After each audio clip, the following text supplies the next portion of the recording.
Hello. It is the morning run. Big Dog Chico, Deuces School, yours truly, Uncle Neil. I just wanted to beat Tyler Perry to it because Big Dog Chico loved to say, Deuces checking in from Atlanta. It's the morning run. That's a lie. The devil is a lie.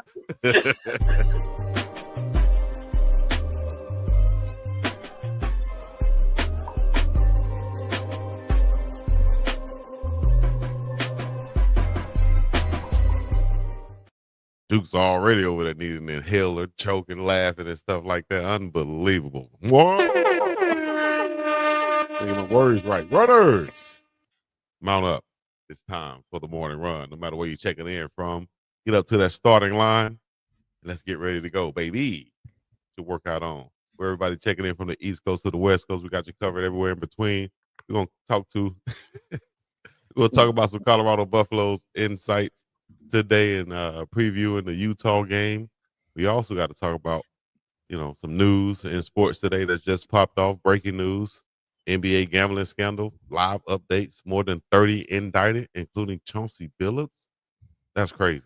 But we got to talk about the NBA and the unicorn, the alien, Victor Wembanyama. Last night, 40 points. We'll get into that. But first, we got to, of course, say, Dukes, Unc, how you doing? How you mama? How you doing? Kicker. What's up, my good Chico, people? I was about to be mad had you went to the Wimbiano and not spoke to Dukes again. Dukes, my brother, how you making this morning, bro? What's up, big dog? How you doing?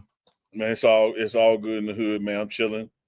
Little nip in there today, but nothing too bad. So we practiced outside this morning. I said, let me do the show from outside. So I came out here on a little balcony. The camera angle and the light, and you can't see the view that I can see. So it's my bad, y'all. I want y'all to see the mountains behind me, but just take my word, they're back there. And turn out like you know. All right. That's what's up. Well, I'm doing great. Thank y'all for asking. I appreciate it. Thank you. We were coming to you. Turn. No, you wouldn't. Don't even lie. No, we weren't. Don't lie, Chuck. Chico. Don't lie, Chuck. How you doing, my brother? I'm doing great. You had the second best show on the internet back on TV last night at Shaq Called It Tron, the real opening night with NBA, inside the NBA crew back. And they're on ESPN now. I was able to check it out, saw some clips. They started out with the jokes once again, but still got some great coverage. It still looks the same. I'm going to ask you guys, the NBA on NBC coming back or inside the NBA on ESPN, the reboot, what y'all think? Which one is the best? Which one y'all most excited for? Both. I think they both won their nights. If you're over the age of 40, you probably appreciate NBC having the games back because you watched basketball during the Jordan era, the Marv Albert, and the coverage they were doing with Ahmad Rashad, et cetera, on NBC. And so to have Tarico, Reggie Miller, revamping that and bringing that back after so many decades off, it kind of waxed poetic and nostalgic. But I will say this: hats off to ESPN and what they've done with what was the Turner Broadcasting crew, the TNT crew, because they had the sense enough, Chico, to not change a damn thing. Right. The set looks the same. Even at one point in the broadcast, Kenny Smith, the Jet Smith said, "Hey man, they ain't do nothing. Like ain't nothing right here. We could have stayed where we was. I thought, ain't nothing different." And what even though that was a joke, that was the beautiful thing to me because, you went into this thing thinking like, man, ESPN, please don't mess this up. Like it's been working, the way it is. Let them guys, let Chuck make his jokes about San Antonio women. Let Kenny run to the big board with them bad knees. Let Shaq pull out the fake money. And they didn't change a thing, Dukes. They let those guys be themselves. And so I say hats off to NBC and to ESPN for getting it right. Awesome, man. Man, I actually got a chance to go visit NBA TV last year. My man Marcus West, shout out to Marcus West from College Park. He was one of the producers on the show. So I got to go meet Charles. And it really looks like it does on TV when you're there. sometimes you might see something on TV and it is like a half of what you think it is, or the goals aren't as big and it looks like a TV. It literally looks just like that. And they do an amazing job. And to see that they were able just to port the same set over, they didn't overthink it. Like, hey, look, It ain't broke. We just need a new home, but everything inside the house is perfect. So they took all the furniture, they took everything, and they just made it their own on ESPN. So I thought that was dope, man. And kudos to the guys for being able to produce a product so good that even a mega company understands that, hey, we could mess this up if we don't let them do it how they're supposed to do it. So hopefully that's foreshadowing for us as well. I love that last point there. I love that last point because whoever watching us and saying, hey, we want to distribute you guys, you need to know a couple things. No, you don't. Who's going to be in Atlanta? Story. Chico going to steal. I'm going to still be in Hawaii. Go ahead. that was Swift. Easy. I like that, Chico. That's what's up her. All right. As they were, of course, the games were going on, those guys were reacting to the game late into the night. Let's do our reactions real quick to some of the performances out there. And what stands out is who to you guys off the top of your head? Wemby. Yeah, how do you not start there, Dukes? Go right ahead, brother.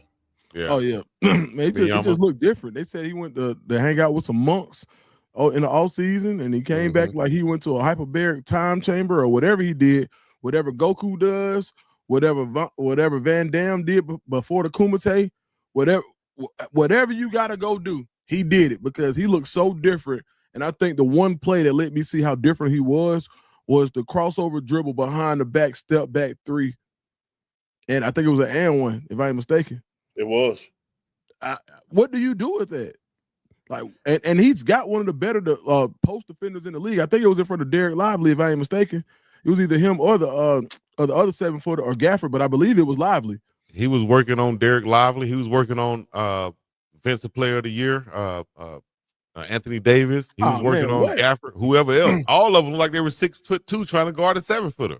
Hey, every time he saw Anthony Davis, hey, come here. Barbecue chicken. Get here. Get out the way.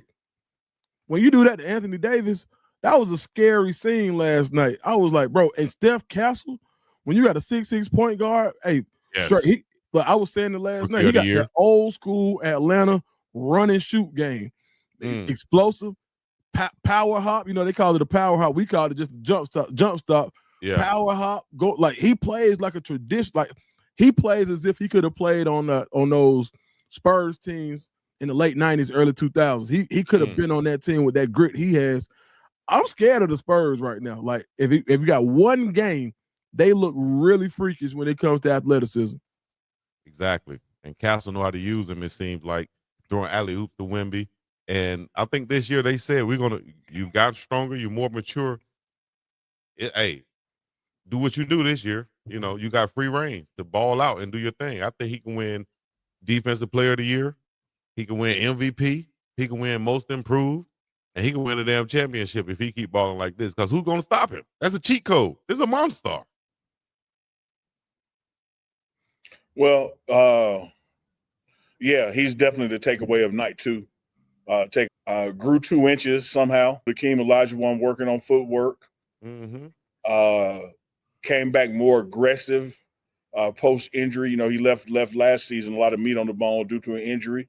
Different mentality looks like, and he is indeed unstoppable. And here's what I'm gonna say to you, Dukes, and to you, Chico, and the runners out there. When you're facing somebody you can't stop, what you have to do is just play disciplined defense. There's no need in jumping at this guy's pump fakes. You're not going to block his shot no way. Good point. But what you do when you do jump at his pump fakes, you create an and one opportunity either on his shot or at the rim. And one of the ones I saw is he pump fake a guy on the wing, went around him. Klay Thompson rotated to help as he should, fouled him, and he did a reverse slam. Now, the dunk ain't all that impressive because you're 7'5", but to have the dexterity and the footwork and the game knowledge to know when I get a guy in the air to go around him to the basket to increase my odds of success. So one of the things I want to see people do differently, whether it's Anthony Davis that's near his height or somebody smaller, play a more disciplined defense and stay in front of him and stay on the floor. Because when your feet leave the ground, again, you're not going to block his shot, but you create another opportunity for him to get to the basket closer and get an and one situation. Like the dude was making every shot they fouled and stop fouling him. Don't make it anyway. Yeah, like look, dude, you're gonna hit this three in my face. You're not finna get a 4-point play. All right, dude, Right. you're gonna make this jump in my face on the wing, but you're not finna get a reverse dunk and get the bench all excited and get the crowd like, I can't stop you, but I gotta take something away from you. Like something gotta give. But I would say this, man. Also watching that game in the East, dude, the Knicks look good, man. The Knicks look good. And they didn't have everybody, and they went against the Cavs, and the Cavs supposed to be one of those top 10s and beat them at home. Shout out to the Cavs. One point they were down 15 and came back into it. You know, we talked about how strong the West is on night one. I think you got a glimpse on night two of what the East is going to bring to the table, particularly if the 76ers find a way to stay healthy. Like they're not out of it. Absolutely. I think they're favored in the East right now for the first time in a long daggone time. So first of all, let me say this because I wanted to bring this up. 40 points, 15 rebounds, no turnovers. I think that's the first time since who? It wasn't Wilt Chamberlain, was it? But first time in a long damn time that somebody. Oh, I think it was since Shaq did it 3 times. First time in a long damn time somebody did that, man. That's dominant right there. One word to describe Wemby's performance. Duke. Man, like I'm trying not to use dominant, what you just said. It's alien. It's so foreign. Like we have heard about Wilt the steal, and we've seen like steal shots, and we've seen the stat line, but now the world is actually getting to see what that kind of dominance looks like. Like when you can just do it damn all. Like okay, Shaq was dominant, right? But he was dominant from a physicality standpoint. You just couldn't stop him. You know, Shaq wasn't doing no between the legs, step back, pulling up 3, 4-point play. He was dominating down the paint. It ain't a spot on the floor Wemby can't shoot from or dribble from or run point from. Get to. And he realized once he gets to the basket, just like you're saying, no need for them to jump because they can't block his shot. Same way when he gets to the paint, there's no need for him to go up soft or try to lay it up. The best thing for him to do is go ahead and try to dunk that thing, have that Shaq mentality, because more than likely, like you saw last night, no pun intended with likely, they're not going to block his shot. He's 7'5". If you just go Shaq mentality in the paint, dog, he's gonna average 38 points. Dog, I'm pretty bad at math, Chico, like you was in Marco's height. But the dude is 7'5", right? Mm-hmm. And he get that wingspan above his head and he's shooting. Man, that's like a 10-5 rainbow. You're not blocking that. You're not blocking it. You might as well be like Mark Jackson and have your hand down. You're gonna be man down anyway. Hand down, man down. Doesn't matter. I would just try to keep him as far away from the basket as I can. Mm-hmm. Like because again, it's what he does is so amazing. It gets the bench and the crowd into it. Where are the Charles Oakleys? Like those guys are gonna have to break out, and that's how you're gonna have to play Wembanyama. You're gonna have to play him from the waist.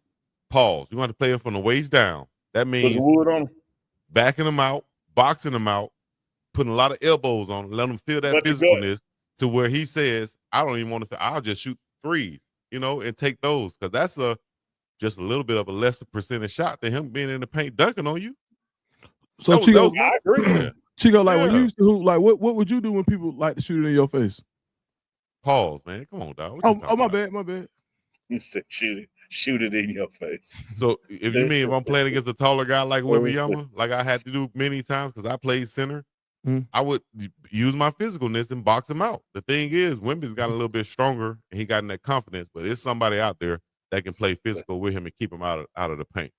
So we'll see how that pan out. They did blow out the Mavericks, who one of the top teams in the West at least predicted to be 125-92.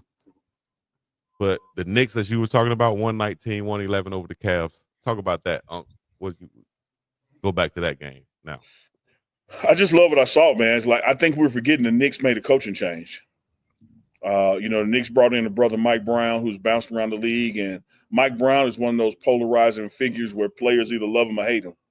A lot of times people have said he's too much of a player's coach, too much of a nice guy, getting along with the players and doesn't really demand discipline. And New York is the kind of city and kind of team, kind of franchise where you got to demand some discipline. So we'll see, how it goes. But when I look at night one, going against Cleveland, because, you can't sleep on Donovan Mitchell and those guys. Those guys got some ballers, man. And for you to keep a 15-point lead, even though there were some times you gave it up, you fought right back in it. Crowd was electric. I think they believe. I really do believe that the Knicks believe, even before they tipped off game one, that they're going to represent the East in the NBA Finals. I think that's their mantra. I think that's their narrative. I think that's what they're playing for. I know who ain't going to represent the East. Who that? The Hawks. Atlanta Hawks. Man. Yeah, boy. You were pretty high on them as they made those additions. No, I wasn't. Boy, that is a lie. And I only like college people know like that is not true. They got blown out by the Raptors. Yeah. But don't be laughing too hard. We'll beat the Selma whatevers.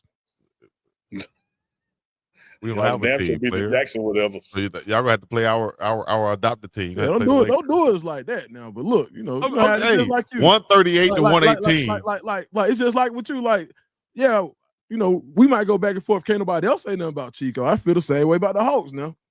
So, hey man, let me make it. I like that, Dukes. Now, but for a fact, Chico, you told a story on me because when did I say I was high on the Hawks this year? You hadn't said that. Look at your tag team partner, hype man, Spiff Star over here. You haven't said that. Listen, what I remember was when y'all got Kristaps Porzingis, right? Y'all made those moves. You talk about the emergence, the evolution of the young guys. I said we need to go get Anthony Edwards. Of course you said that. Of course. But that's not even possible for real. I said that's the only way we can do it. I said you wasn't happy about the addition of Porzingis. You was happy. The other guy. I won. You was happy. You was like, yeah, Dukes are like this. No, I won. Dukes are like this. Like, yeah, Dukes likes this. No, boy, no. Oh my gosh, man. No, man. What's even funnier is when we do go back and forth like this, and I glance over to see Unc, he like this right here, like a boxing promoter. Hey, look, let me tell you something. That's how he be sitting over there. It's hilarious. You gave a perfect analogy, Dukes, because Chico, because the more y'all go at it, I'm just watching the asses in the seats. As long as if it's increasing. Yeah, man. Dukes is a Hawks fan. We all know that. But Dukes ain't never said nothing about the Hawks coming out the East. I didn't say coming out of the East. I said he was pretty high on them with the additions that they made. No, you wasn't thinking positively of what happened. This offseason. You know what I was thinking about? You want to tell you the truth? Yeah. Bro, we ain't got nobody that look like me on the team. We got one. Bro, nobody that play for real. Like everybody, we need some. Hey, look, I ain't got no problem with light-skinned brothers. There's a lot of light-skinned brothers in my family, man. But listen, man. The whole starting five, and then we got Porzingis. Like we ain't getting no ninjas. Zachariah Richardson, the first pick a couple years ago. Jalen Johnson, light skin. Kristaps, Trae Young, light skin. Dyson Daniels, dang. Keenan Wallace, Luke Kennard, Nickeil Alexander-Walker, and he mixed too. Onyeka Okongwu. That's the only one. Only one.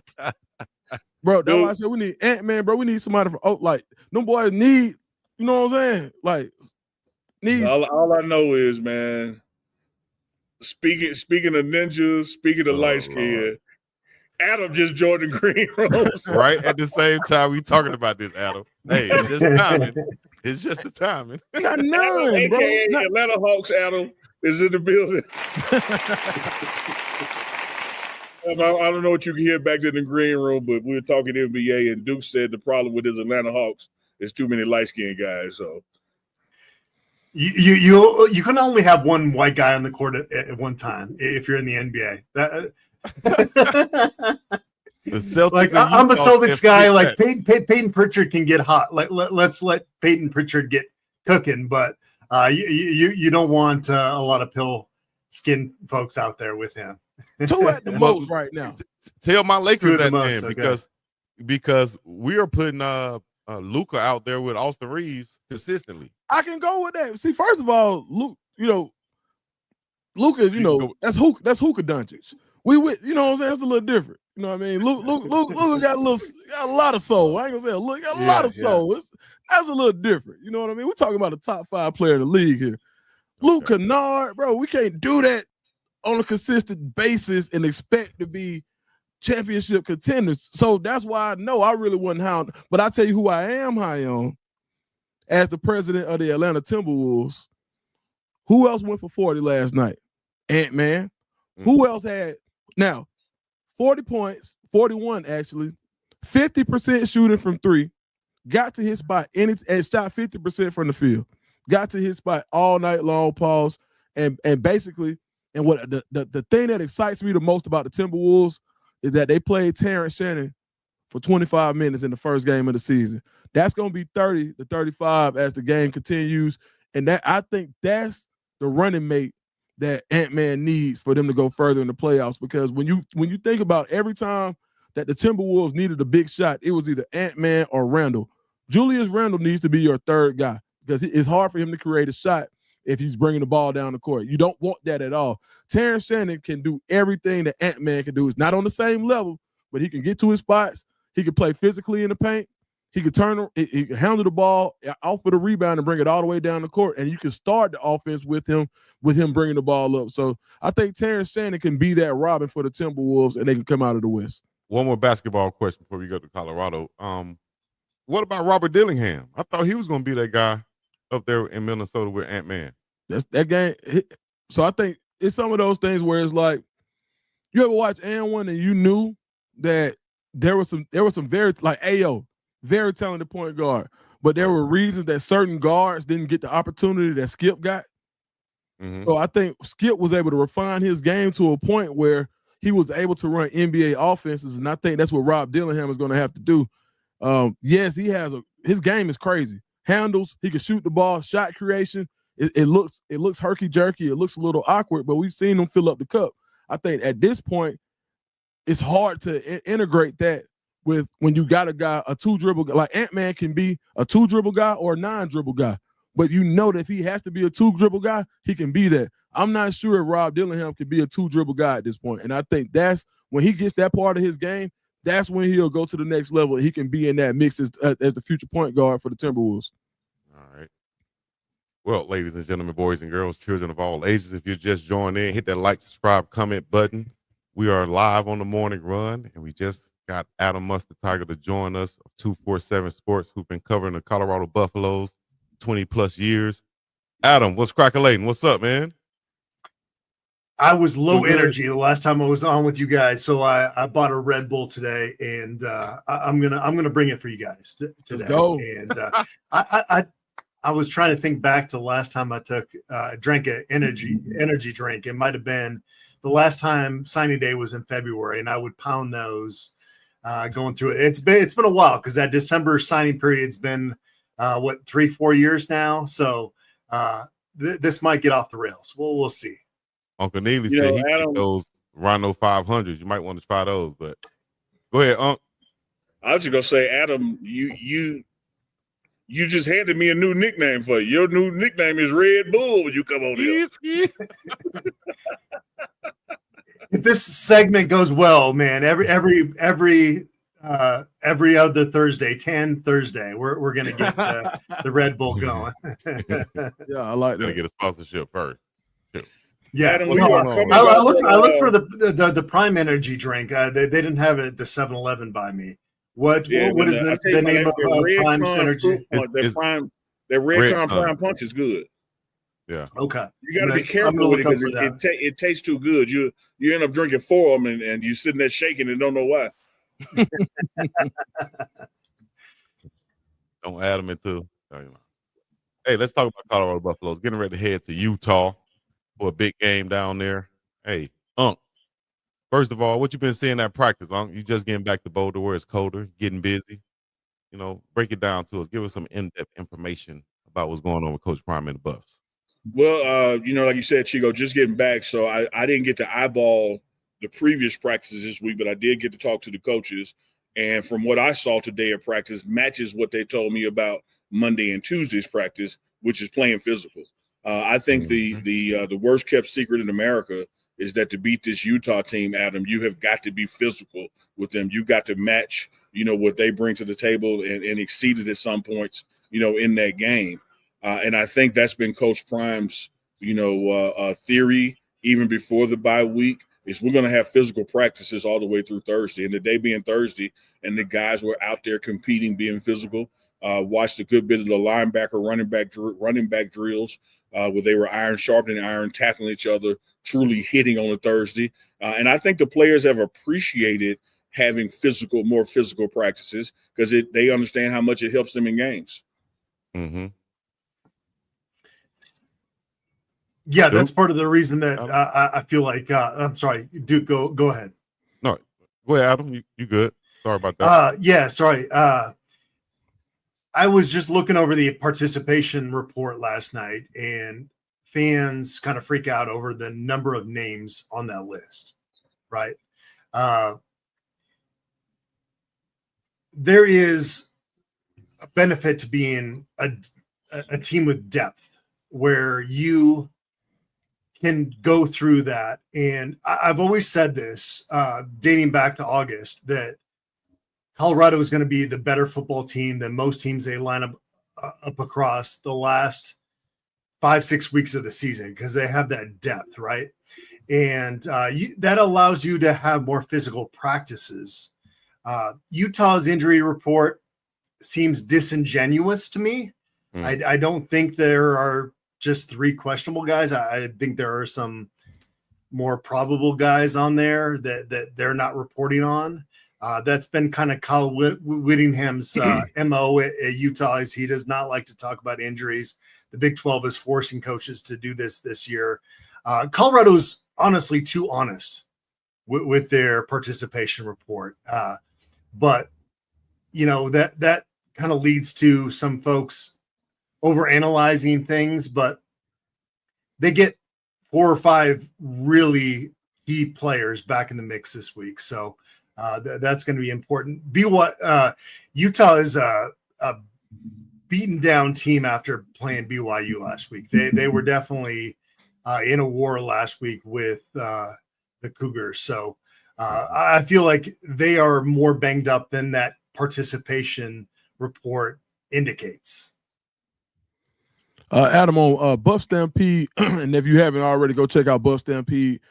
On Buff Stampede, you recently did a piece with Sammy Moore from Ute Zone, kind of telling you what was going on with the Utah Utes. What did you take away from that conversation, and what do you think fans need to know or to look for when it comes to this game this weekend? Well, if Dampier is starting at quarterback, then you've got to load the box because it sounds like he's been really inconsistent with his throws beyond 20 yards. And that's where a lot of their turnovers have come. Devin Dampier is a very talented quarterback. He can do some things with his legs. He can do some things with the short passing game. He's kind of, from a passing standpoint, the opposite of Caden Salter, where Caden sometimes struggles with some of those shorter throws, the screen passes, just the accuracy with that. But Caden's been awesome with some of those deep throws that he's put downfield. And so I feel like Devin Dampier as a passer is kind of the opposite. He's very consistent with those shorter throws. But when you ask him to throw downfield, it's an issue. Now, their true freshman quarterback that might start if Dampier is not healthy is going to be somebody you got to send a house at, right? You got to throw off a true freshman, but he's also pretty good with his legs. And so that would be potentially an issue in terms of containing him.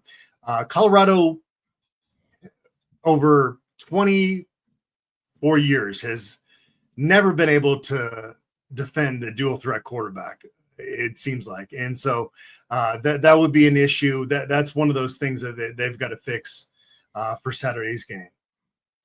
Yeah, talking about the freshman, he's been perfect in limited action. 9 of 9 passing, 138 yards, 1 touchdown, 111 rushing yards, 3 rushing touchdowns so far. So, like you said, no matter who's in it, you're gonna have to be defending the run.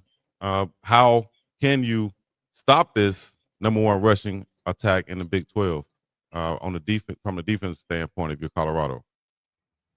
They're getting better at it. You know, they're playing more as a team. I'll send it off to Unk, but yeah, that's a group that seems to be getting better. And 4 of the 5 Power 4 opponents that Colorado's faced this year, they've given up over 200 yards on the ground. So that is a concern going into this game. But you know that's been something that Robert Livingston and this defensive staff has been harping on here the last couple of weeks. Yeah. Yeah, I was going down a similar path. I think when you look at this run defense, you know, from week 1 to now, the arrow has certainly started pointing up. I think coming off a bye week, getting some guys back, getting some rest for the guys you have, practicing physicality is going to help you out. But I think, Adam, when you touched on that number, that's where it's at. Like, this is a defense that is giving up 200 yards rushing in games, and this is an offense that you're facing is averaging 240 leading the conference. You just can't let that 40 become 300 or 320. Like, you gotta keep them below their average, which is around your average. And as crazy as it is to give up 200 yards, when you got the offense and receivers and can move the ball, you know, you're in games. If we can find a way to hold people to 180 or even less than that, you're going to no doubt win the game because you've now controlled the clock as well. But I think that this defensive line unit, the 3-headed monster that's coaching it from the ends to the interiors, that they know they got to stop the run this weekend. Chico, as I said before, you've now reached that point in the season where people have had their buys. You're into the conference schedule.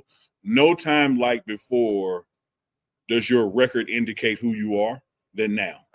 And coming off a win, going into the bye, we haven't had some success, you know, stopping the run compared to how you were poorly stopping it in the previous games. You know, this is the game that identifies you. Like, this is a game that sets the tone for those next games. If you're going to win out or get bowl eligible to what may be in front of you. But the way this team, as Adam started off with at his top of his entrance, the way this team, particularly along the defensive line, has been built for depth. I told everybody going into the previous game, don't worry about the injury reports, don't worry about the names, because this team has well beyond a next man up capability. The next man up is just as capable as the first man is down. So I'm not going into this thing worried that these guys can't do the job. They just have to have the mindset, Chico, your turn. They got to have the mindset that we're going to stop the run. Yeah. Can Caden Salter put together another top performance like he did last week? 16 of 25, 255 yards, 2 passing touchdowns, 9 carries, 57 rushing yards. What does he have to do to put together a performance like that to lead this team? It's going to have to be on the road this time versus a good Utah defense too. Well, Adam, I'll tell you the first thing you got to do is not turn the ball over 3 times. Check that box. And then the next thing is don't turn the ball over at all. When Caden Salter is passing anywhere between 65, 75% completion rate, it mirrors the wins because it mirrors the scores. Same thing with the turnover. So this is a situation where you're going against a defense that wants to take one away from you. Don't let it be you. Don't get the offense behind the chains and don't turn the ball over. And you're gonna be hitting right where you need to be, have a successful win. Yeah, Caden Salter is the key to this football team these next 5 games.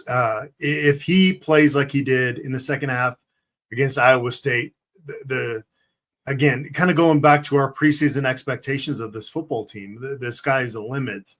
But, you know, it's been kind of a 2 steps forward, 1 step back process for him.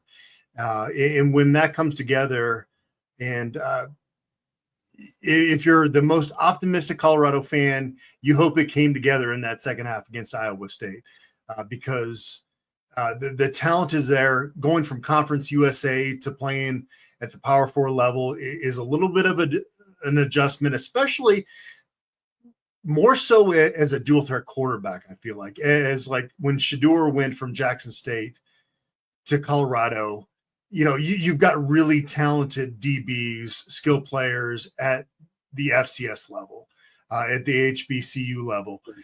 When you get to the Power 4 level, the guys that are on the front lines are a lot quicker.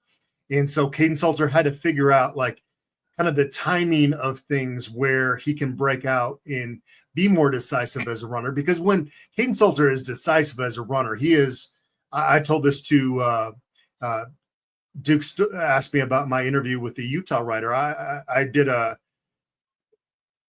Q&A with her as well, and I said that when Caden Salter is on his game, he's as good as any quarterback in the Big 12. I firmly believe that.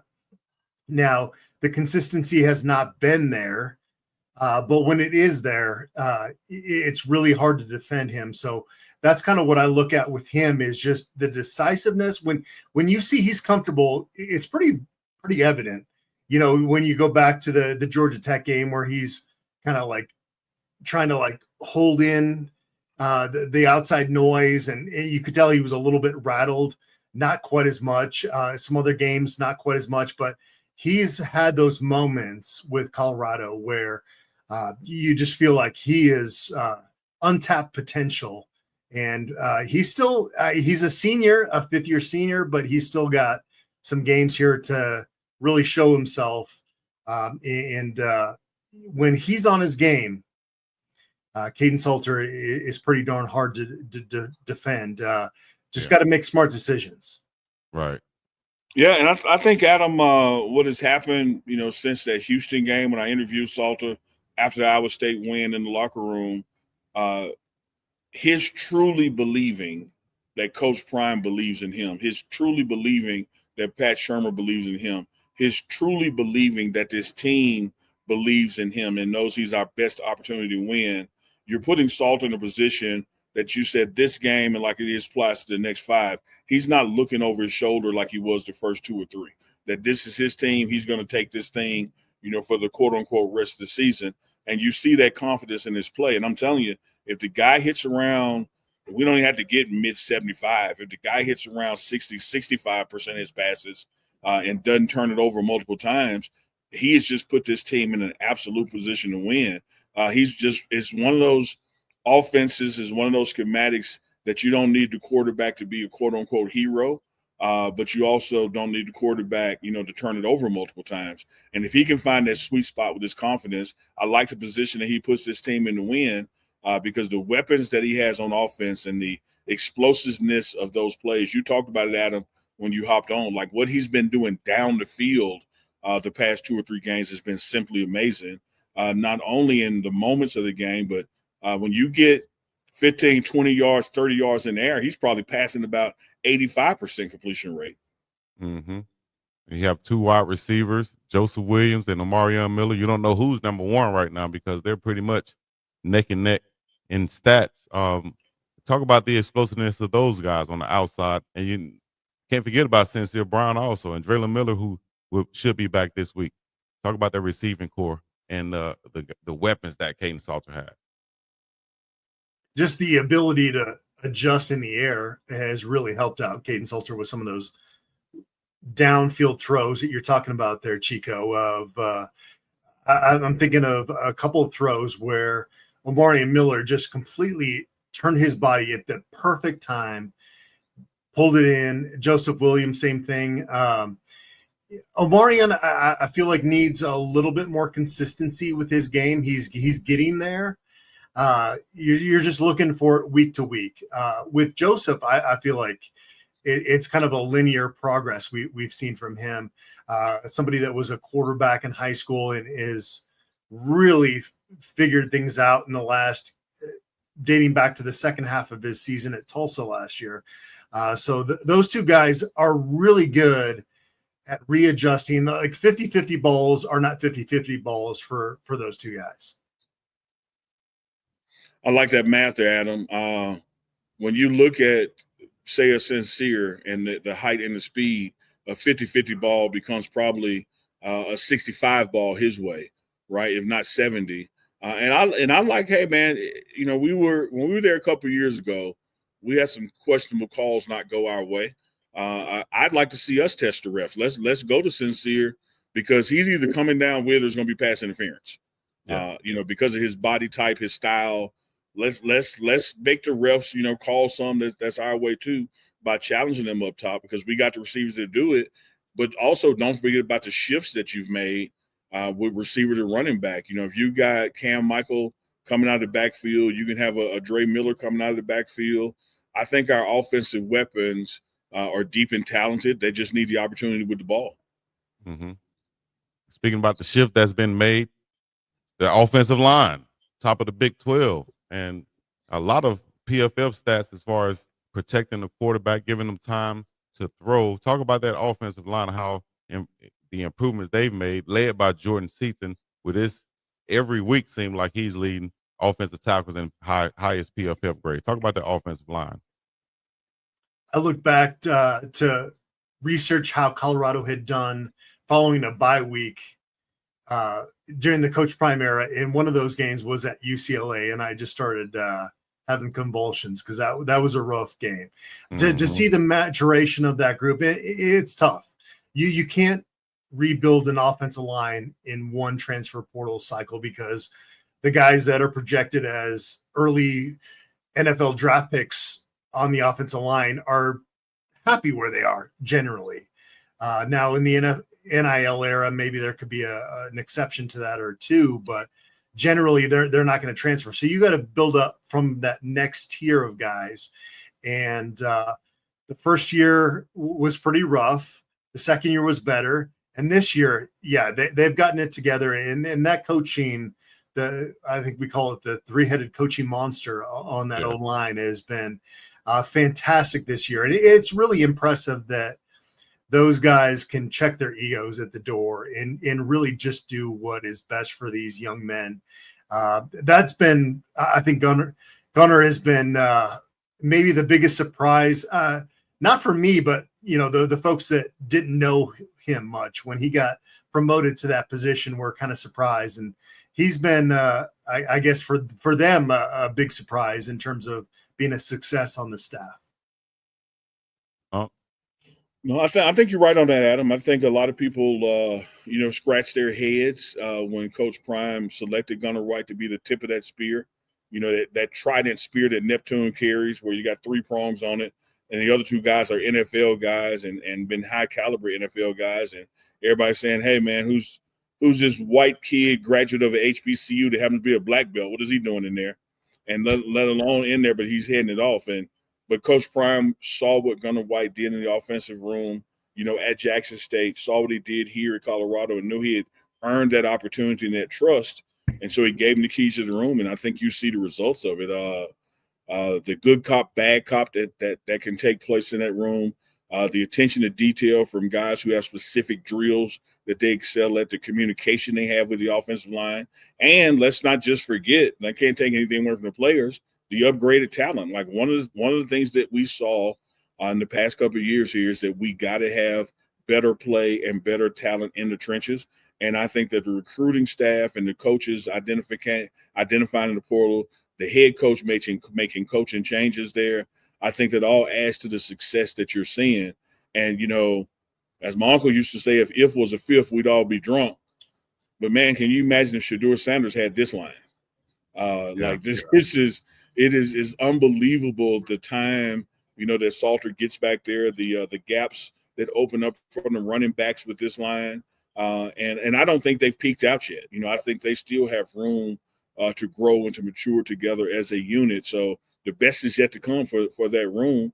And it only make you more excited if you're a guy in the portal wanting to come play here as well, because you're not just one good guy coming in and hoping it changes. Like, you're becoming part of a system with depth that has some good rotation to it and when an injury occurs there, it's just like with the defensive line, the next man up is just as capable.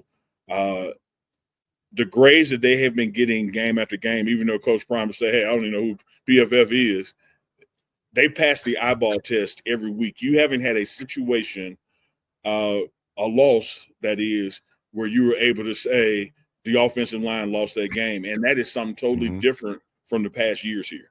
Absolutely. 140 plus rushing yards per game. Go ahead, Alan. To answer your question, what would Shedeur would do with this offensive line? They would have won the Big 12 championship last year. Absolutely. Yeah. Absolutely. He ain't lying. They're going right. Shout out to Gunnar White. Kenneth Hudson. Let me see what he said on here. Gunnar White is really true to Coach Prime. Can't say. Oh, my bad. I love when Chico goes to the screen without vetting. Then he gets to the end and go like, oh, what did it say? The fair skin buffs media? My bad, dog. I just, I'm going to start taking Uncle Neely's advice. I try to do it to be, transparent and just react to it and not. You don't like me, Kenneth Hudson, but much love. He could be talking much about love. me. They call me light-skinned brother all the time, so I might be the fair-skinned brother. Who knows, man? I don't know, dog. No, Adam, and this is not the reason, the reason you're sitting here with us, but I've always told you from day one, your coverage is your coverage. Like, you call it like it is, and you have a historical perspective with it, but you don't do the emotional highs like the fans can do. And then you keep it real on when things are to be celebrated as well. So I think your coverage, has been true to what journalism should be. It's been fair. You asked Coach Prime good questions in the pressers. It's not softballs by any means, but you're also not going for his jugular vein either. So I don't think I don't think he was referring to you. Okay. No, I appreciate that. Yeah. No, it's a tightrope you got to walk right on this beat. And it's being true to yourself and what you feel. And keeping the emotion out of it is kind of the main thing of, okay, you got to step back. Sometimes you get fans that just, it's like pitchforks come out and it's like, we're going to put your real estate signs on your lawn. And it's like, okay, what are we doing here?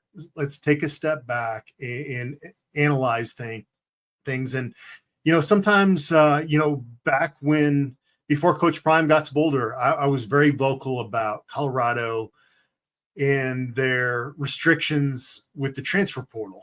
There were some academic things that just made it hard. They would submit something to the academic folks of these are the 20 guys we want to target from the transfer portal, and 3 or 4 would come back getting approved financially or not financially, academically approved for Colorado. And that was an issue and they fixed that.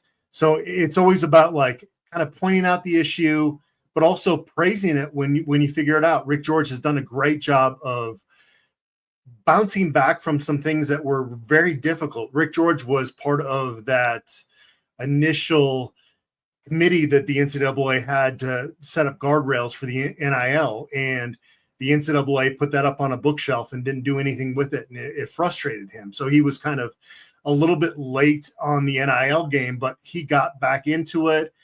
He got Coach Prime. He has definitely been kind of at the forefront of some other things now. And so it's always one of those things where you only want to criticize when it's needed, but you want to kind of dial back from some of the criticism in other cases where it's just emotional. Yeah, I love that, Adam, and that's fair. I think I seen one of Chico's posts or shorts that he did on YouTube, and he talked about Coach Prime and turning this ship, and that you got to still look at from a culture standpoint, an organization standpoint, a research standpoint, what he inherited. You go from 1-11, we go to TCU, get that big win on the road to open up his career here. The wheels kind of come off that season. The next season is 9-3, I think. And Chico and I talked yesterday about they remember November. And I think because of the way some of those losses were in November, those big runs in Kansas, that BYU bowl game, we forget this was a 9-3 team last year. And you look at this year, two of your three conference losses, you were up 14 points. And so I say all that to say that this is clearly a better product here than in years past. It's clearly a program, headed in the right direction. And I think that because of Coach Prime, his mystique, his gravitas, and the success of that 9-3, having a Heisman Trophy winner, having a Johnny Unitas Reward winner, et cetera, the expectation may exceed the timeline. But we got to remember where we are in the timeline in this jersey and this journey, and we are progressing ahead of schedule, as Chico put it in the post. He said, like, this thing, if you were to give this program the other coach in the nation, I don't think you could expect to be further along than you are right now. Right. Short of Nick Saban coming to Colorado, I would have 100% agree. Yeah.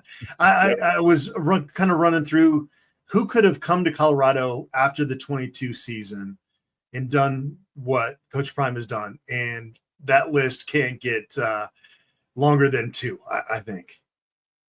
And we see a lot of coaching changes in college football. One of the guys, who Coach Prime had a little viral issue with or incident with is not in Colorado State anymore. A lot of changes going around in college football. What are your thoughts about the coaching carousel, Adam, in college football?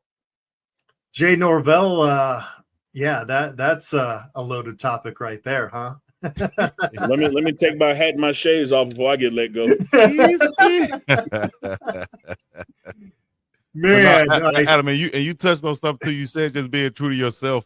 Also, I think Coach Prime recognizes that in people, when they're just genuine and being themselves and not letting their emotion get to them so much. I think Coach Prime recognizes that, and that might be one of the situations where Norvell came to the podium and let his emotions get the best of him by saying that. He got a little sensitive in that radio interview. There's no doubt about that. That was that's one of those moments where you look back and go, man, like, did he really just say that? Did he really just say that? As they say, what do they say? Unprovoked, unwarranted. It's crazy the amount of money that is these boosters, man. Like they have too much money that you can buy out coaches that are being owed $90-100 million. Like, to me, that just it boggles the brain. I don't get it. It just seems like again, maybe a little bit too emotional. Like with some of these situations, James Franklin probably deserved to be able to at least try to finish out this season to see what they could kind of pull out of that. It's very reactionary and everybody wants to win a national championship every year. There are, 133 FBS programs right now. Yeah. And every week when you line up against another team, one of those two teams is going to lose. So it seems a little bit too extreme at this point. Some of these coaching changes that are happening early in the season or mid-season, I guess now. Yeah, and Adam, that's where I am as well, and why I double down, boldface, italicize, underscore expectations. And I love the way the Rick George has solidly placed the expectations of this program, with Coach Prime, and that we are ahead of schedule, and you can't allow a loss to Georgia Tech opening up the season to go, woe is me, let's raise some money and buy somebody out or something like you see in other places. I think that fans and boosters and people have to have realistic expectations about what it takes to write a program, what it takes to sustain that, and also what it takes to re-recruit the guys that you want to keep, which is new to us, since the pandemic, and that matters. And when you look at people willing to pay $50 million to fire a guy, when you don't see a lot of people wanting to pay $50 million to even hire a guy, it's a head scratcher to you, just as a industry as a whole. And when you talk about those 133 that play at this level, I mean, you're also talking about 115 of that 133 that don't have a chance to win the national championship in the first place. So what are we overreacting to? Yeah. Well, before we get up out of here, let's react to and get Adam's thoughts on Shedeur Sanders, who is not currently getting first team reps with Cleveland, with the Cleveland Browns, of course. because the team wants to give starting quarterback Dylan Gabriel as many reps as possible, as said by Coach Kevin Stefanski. Your thoughts on that? You covered Shedeur Sanders while he was in Colorado. He's not getting any first team reps. What's your thoughts? What's your thinking of Coach Stefanski's, comments right there? Every day Shedeur spends in Cleveland, I think a tiny part of my soul dies because you ain't lying.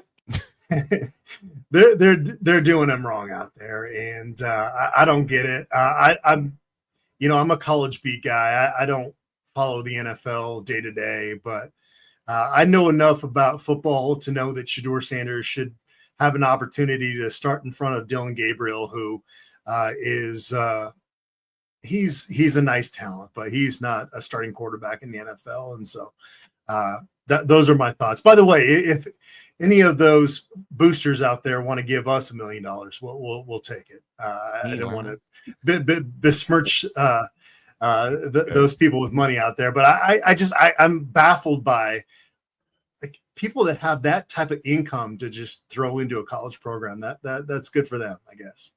Tell them, we don't even need $1 million, Man, look, you don't even want to know the amount. Hey, Coach Adam, I'm like Coach O said at LSU. Which door you want me to go out of? How do I leave? You can pick the way I leave. Uber XL, Uber X. Like, what you want? To leave? Man, come on. I would tell you this, Chico. Here's the challenge, and I'm with Adam. I said ad nauseum when they picked him, you're not going to see me run to the store to get a Browns jersey. I love Shedeur, but they get a bigger cut of that too. So I'm not celebrating the way they've done this guy. That's just me personally. I'm not mad at somebody that does have one. But they being the Browns have set themselves up to continue to treat this guy like this because they drafted him wrong.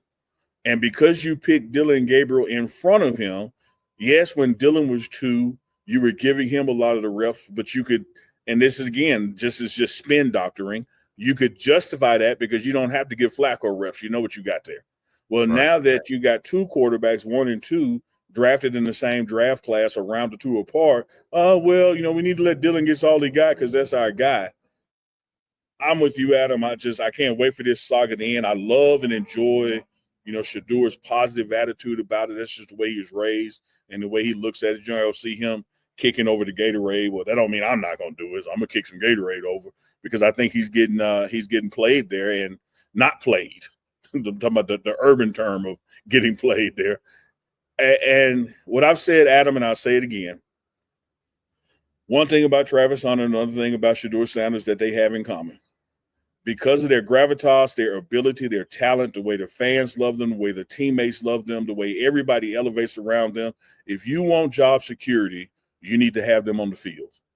Because if you lose with them off the field, you're only putting yourself in a situation to lose your job.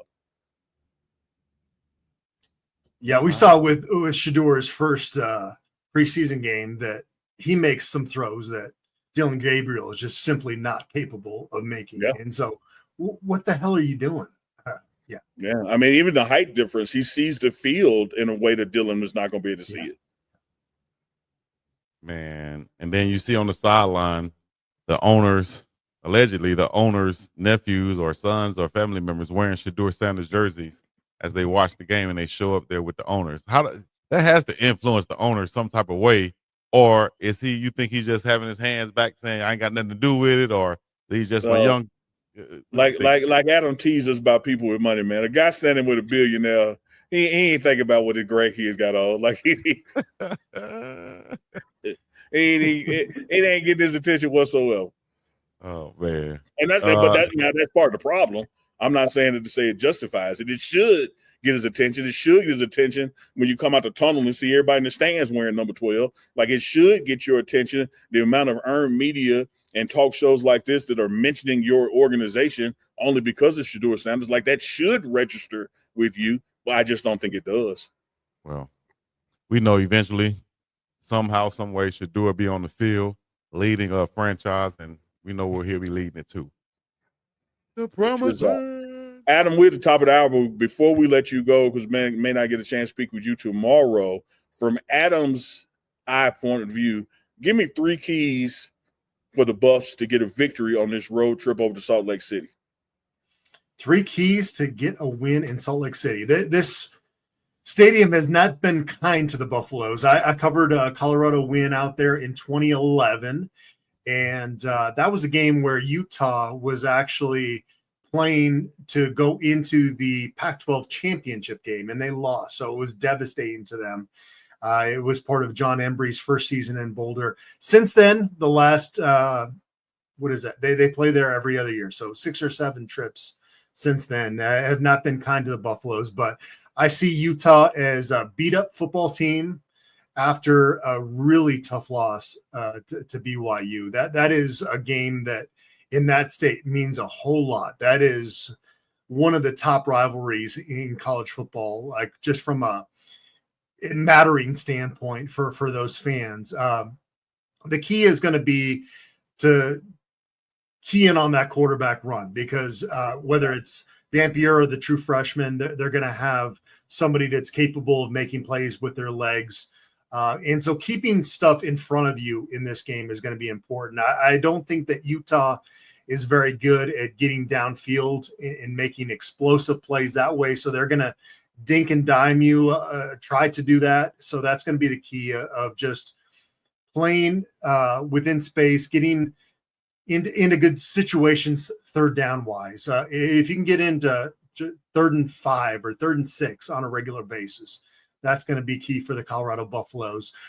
Number 2 key would be Kaidon Salter just being decisive. When he is decisive as a quarterback and makes quick decisions, it seems like, especially with his legs, it feels like he's a difference maker in that sense. So that would be another key. And then getting Draylon Miller back in the mix. I think that's the guy that's kind of my key guy for this football game. We saw him last year against Utah. That was a game where he stiff-armed a couple guys into the end zone and had that really highlight reel type of touchdown catch. And so he put him in the Wildcat. This is, again, a Utah team that is pretty banged up. So just be physical with them offensively and wear them down. I think 3rd, 4th quarters, you're going to start to see this Utah team kind of show that body blow theory that Bruce Feldman used to have with teams that would play after they played the David Shaw Stanford teams when they were at their peak back in the early 2000s. And so I feel like that's where this Utah team is. They're kind of a body blow team right now. They've taken a lot of blows last week at BYU. Colorado's coming off a bye week. So those are kind of my keys to this game of getting after them, but keeping things in front of you defensively. Hey, I love that, Adam. And Adam, as we look ahead, we'll do our analysis on tomorrow's show Friday. But as we look ahead at the remaining schedule, you join us every other Thursday. One of those every other Thursdays is going to be back into a bye week. If you want to come on next Thursday instead for that home game against Arizona, you know where to reach us, man. We'd love to have you on. Yes, sir. I love it. I enjoy you guys. It's always fun coming on with you. It's sometimes you get on some of these interviews and it's very just straightforward, and you guys cut loose and have fun, and I enjoy that. Man, Yes, we appreciate you coming on, Adam, and we'll see you in Salt Lake City, brother. We'll see you there. Appreciate you, Adam. Yes, indeed. Top of the hour. Y'all hit that like, subscribe, comment. Let us know where you checked in from to get this great information. I think we cover everything pretty much in between. We're going to let Unc get inside because, Chef Solomon probably cooking up some good. Yeah, man, that shadow done came over the building. It's a little nippy out here, too. Get a little nippy out there. Get a little chilly out there, ain't it? All right, Unc, you want to leave them with anything up before we go? No, don't forget, man. I think we got Uncle Chico tonight. Not sure. I had to get with Manny and check Manny's schedule. But it's Thursday, so Uncle Chico live potentially tonight. Friday, tomorrow, we'll be back on the morning run. Team will be traveling over to Salt Lake City after practice. Game is a night game in Salt Lake City. So do not forget on Saturdays to check in with Chico, Big Dog Chico, Speed Hustle. Excellent analysis while the game is on live. And then we'll be back Sunday night for Uncle Chico, and then Monday for the morning run. Man, appreciate that, Unc. Everybody out there, y'all know what to do, man. Hit that like, subscribe, comment, and we're going to Be up and about of here, man. This has been the Morning Run live on the Pregame Network. Hit the like. Booyah.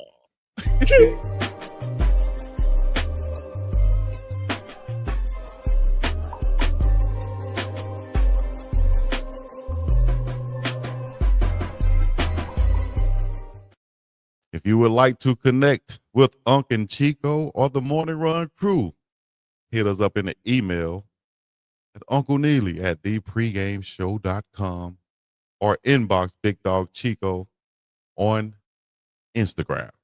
Big Dog Chico on Instagram or Uncle Neely at thepregameshow.com. I see y'all in the chat. Appreciate y'all. Be up and about this thing. Peace in the middle. Yeah.